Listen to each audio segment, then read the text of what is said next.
Everybody can see screen here? Yeah.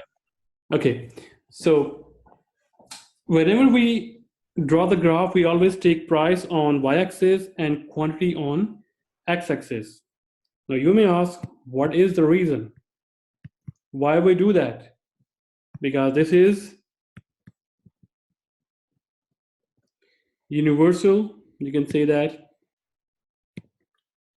convention. Otherwise, your demand curve is different, or the person in China, his demand curve is different, but the person in the US, his demand curve is different. So we always take price on y-axis, and there is no logic here. Remember, there's no logic, only some convention, globally accepted convention. Okay, so we take quantity on x-axis and we take price on y-axis. So on every axis, we define some rule. For example, one distance, we define that one. For example, and distance should be equal. For example, 5. The distance from x-axis, one distance is 5, and y-axis distance, we can say that, for example, 2. So how we define the word here? So on x-axis, the difference is 5. The next difference would be 10. Next 15, 20, 25, and 30. So it means the interval here, you see, it's always equal. You see the change here is 5, 5, 5, 5, 5. Similarly, when you draw on y-axis, and we define that every interval, or the distance between one point to the other point would be 2. If we start from here, 2, next would be 4, right? If you see the distance between these two, the difference is 2, right? So that's why 6, 8, 10, 12. And then you plot the demand schedule here. So I'm gonna follow the book example here. Let me just unwrite it. Screen. Here we go. So how we are going to place that one? So here we go. We define that the interval, one interval on x-axis is 1. So it starts from 0, 1, 2, 3, 4, 5, 6, 7, 8, 9, 12, right? And one interval in y-axis is 0.5. So you see, when we add 0.5, it's 0.5. When we add 0.5, here it becomes 1. Similarly, it's like that, right? So let me just clear screen. So how we are going to draw a graph here? So see, on 0, the price is 12. So where is this coordinate here in this graph? So you see the price is 0, 0 price is here. Quantity demanded is 12. So where is the quantity on x-axis? It's 12. You just highlight here, right? See, the price is 0 on this plane, this line, but quantity 12, so we just highlight here. Let me erase this stuff here. Okay. And then when the price is 0.5, the ice cream is 10. So where is 0.5 on price? Here, right? And where is the 10? Here. So you see how you can do that? And go to the 10 part, right? So this is the point where price is 5.5 and quantity is 10, right? So we can also draw the others. When the price is 1, it's 8. So you go to, you cross that section. When the price is 1.5, it's 6. You see 6, 1.5. Similarly, when the price is 2, we see as 4 quantity, 4 quantity, when the price is 2. 2.5 is 2. And when the price is 3, quantity is 0. So you just write here, so it would be here, right? So if you draw this line here, crossing each point here, sorry about my drawing. So we found a line here, a curve.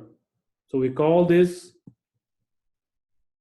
demand curve. So let me explain one more time, right? When the price is 3, quantity is 0, we have this point here. Similarly, when the price is 2.5, quantity is 2. When the price is 2, quantity is 4, right? Similarly, so that is called demand curve.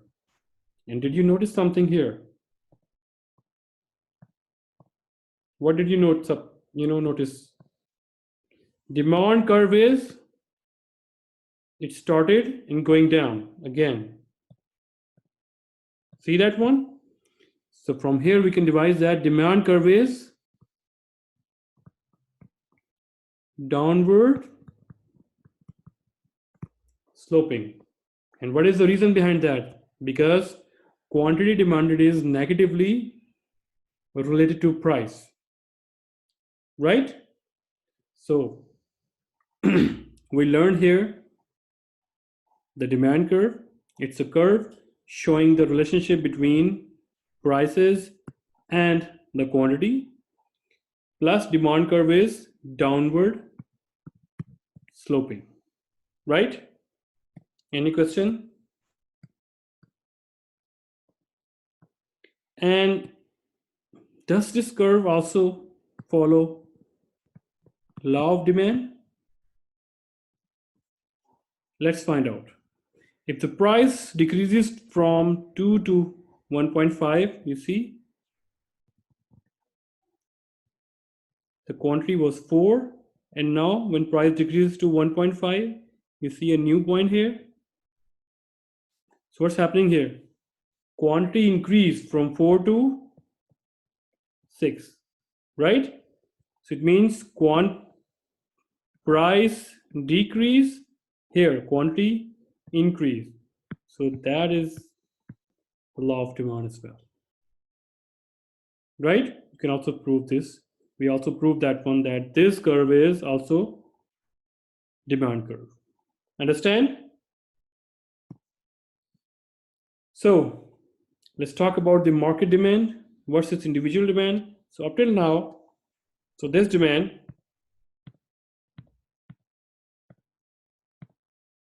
we talk about with perspective of an individual, Kedrine, right? So what is market demand then? So market demand, it refers to the sum of all individual demands for a particular good or service. If we add all the, for example, this is Kedrine, and then we have, for example, Mark, all the customers, for example, then we have, Mimi, we have Fike, we have Jacob, right? So every individual demand, when we add it, every customer in that market, we sum their quantity demanded against price. We call that one, that would be a market demand, right? So graphically, individual demand curves are summed horizontally to obtain the market demand curve. So that is a mathematics concept. If you don't understand here, don't worry about that. Let's see it here. So previously we have just one customer, Catherine, and now we have Nicola, right? When the price is 0, Catherine exerted, its willingness and ability was that she can afford 12 ice creams. Nicola's 7. So at price 0, total demand, Catherine and Nicola, 19 cones, right? Similarly, at 2.5, both exerted 2 demand. So market demand will become 4. Where this 13 came from? When the price is 1, Catherine says, I am willingly and able to buy 8 units of ice cream, while Nicola says, I have the ability and willingness of 5. So 8 plus 5, 13. So if we want to make a market demand curve, then ignore individuals and make price on y-axis, market quantity on x-axis, and then divide and then make the graph. That graph would be a market demand. So let's see that. There we go. So you see, that is individual demand. So when the price is 2, Catherine wants to buy 4. There we go. When price is 2, Nicholas wants to buy 3. Similarly, the market demand is 4 plus 3 is 7. So at price 2, it's 7. So we can also see the other point. When the price is 1, Catherine wants to buy 8. When the price is 1, Nicola wants to buy 5. So 8 plus 5, 13. So you see 13. So similarly, when you draw the graph here, so that would be a market demand.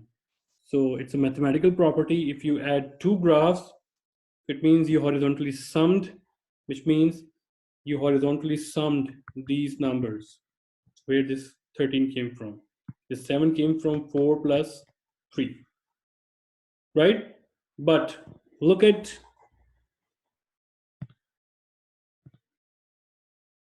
the making of the graph, right? It is downward sloping.